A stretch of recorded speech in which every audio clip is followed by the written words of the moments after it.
Hey everybody and welcome back to Video Game Esoterica. Decided to do a new series on unboxing some of the packages I get in because when I came back from vacation on the 4th of July, I had a massive stack of things in my hallway ready to go. So I thought I'd show you guys what's coming in and what my current projects are and what I'm going to be working for in the future. If you could do me a huge favor, just hit that like and subscribe button down below. It takes us a lot of time to make each one of these episodes and we appreciate each like and each subscription. So let's get started here with the package one.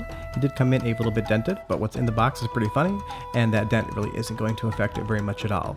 I posted a game on Instagram and somebody messaged me saying that they had the kit box for the game, and it's going to be Samurai Showdown or Samurai Spirits 2 Warrior's Rage for the Hyper Neo Geo 64.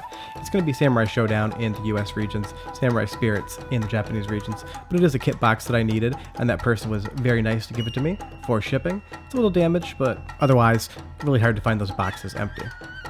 So now let's get straight away into package number 2, another US delivery. We have some packages from the US, we have some packages from Japan. Just pull the tape off right here and we'll get all that packing material out. Hopefully you guys enjoyed the opening process. Give me some feedback if you don't.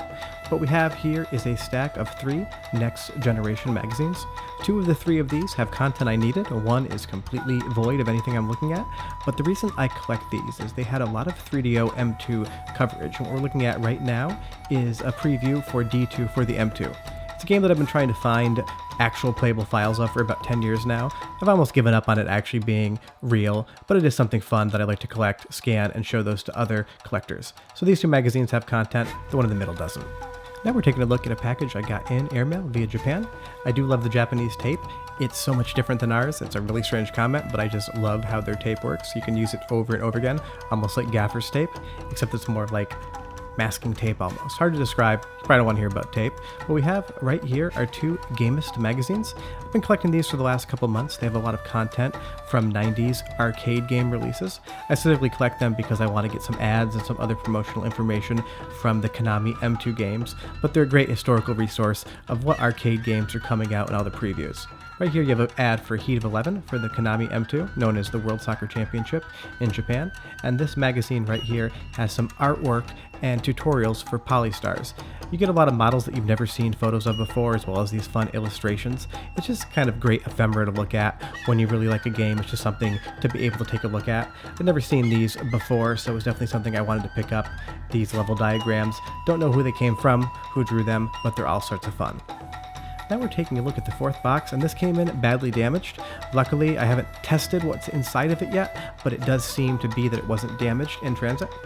I use this Opinel French knife my wife bought me for Christmas. It's like a razor blade in a handle. Be careful with it, but they're only like $15 on Amazon. Absolutely recommend the knife. So now that we're getting into that package, we're going to go ahead and take a look what's inside of it. It's something that I've been looking for about 6 months now, and I bought this on a chance because the masking tape on the PCB said drivers. So let's hope that it's actually the part that I need. What we're looking at right now is an input-output board for the Hyper Neo Geo 64, specifically for the driving games. The seller didn't know where it came from, they just had it, and that piece of masking tape says drivers IO, so I'm really hoping that they didn't mistakenly label that. The board is a mess, and I'm going to have to clean that up. That masking tape is stuck there terribly, but hopefully, if I mate this to one of my Hyper Neo Geo motherboards, I'll be able to play those driving games that you can't play without that IO board. Bottom side of it looks really clean, top side's a mess, but I don't really see any damage from shipping. All the capacitors look good, so I think we're going to be in luck with this particular PCB. Now, in box 5 is something that I wasn't expecting to find, but somebody contacted me and let me know that it was available, so I absolutely had to have it.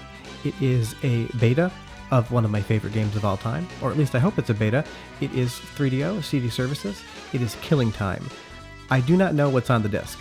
I know there's content on the disc.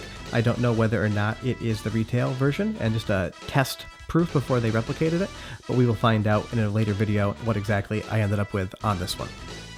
So now getting into the larger box from Japan, it's got a lot of different things in it.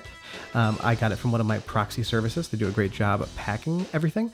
I won't say who it is because it's not a sponsored video. I pay a full price like anybody else would. But if you do have any questions about getting stuff shipped from Yahoo Auctions Japan or otherwise, message me, I'll help you out. So first thing is an entire set of light gun games for the PlayStation 1. First, we're going to be taking a look at Time Crisis right there. Then I also got Point Blank 1 and 2. They're called Gun Barrel and Gun Bullet in Japan, as well as the full Gun Con kit. That was $7. If you buy the American version, it's over $100 on eBay right now. So I 100% recommend picking up an import gun con. The gun itself is region free. I mean, I have a PlayStation 1 that's Japanese version, as well as a modded PlayStation 2, so I can run them, but the guns are so much cheaper in Japan, even with shipping. So this is Gun Barrel. Disc, almost all the time, coming out of Japan, are very clean. This one is the same. Then we're going to take a look at Time Crisis here as well. That comes with the spine card and some ads. Disc is a little scratched. I wasn't super impressed with that, but it played perfectly fine, so I'm going to totally let that slide. So now getting into the gun bullet kit, this is practically in mint condition. If you buy it in North America, not only is it going to cost you around $100, but the box is usually pretty beat up compared to this Japanese copy, which looks like it could be new, minus a little tiny dent in one of the corners. Came with 2 copies of Gun Bullet. The first we're looking at here is going to be the Best series, which is basically the North American equivalent of kind of like the greatest hits. The second copy I got was the original printing that would have come in the GunCon box. Absolutely love the artwork on these discs, and this disc is pristine. Looks like it's never been played, never been touched before, so I was super happy with that. Now getting into the Gun Bullet box itself, I love all the artwork on this, and the Point Blank series is my favorite series of light gun games of all time. I had all 3 growing up. I sold them when I got rid of my CRT, but now that I have a PVM and can play these, I was definitely excited to get them back again. They're super challenging. All 3 were available as arcade PCBs, but the home release is near identical because they're both based on the PlayStation 1 hardware. So you definitely don't need to get an arcade cabinet or an arcade PCB if you don't want. These games will play perfectly fine on a PlayStation 1. They're great. So now opening the box to where the GunCon is. Interestingly enough, in Japan, the GunCon is black, and in North America, it is gray. Not sure why that color difference is. Really, like I said, it's cross-region compatible. You can plug a GunCon from Japan into a North American PlayStation 1 or 2, and it functions perfectly fine, so don't worry about that whatsoever. Taking a look, the trigger sounds nice, buttons work perfectly fine. Super happy with this. I'm glad to have it back again, and I may show some point blank footage coming up on the channel. Let me know if you guys want to see some of that.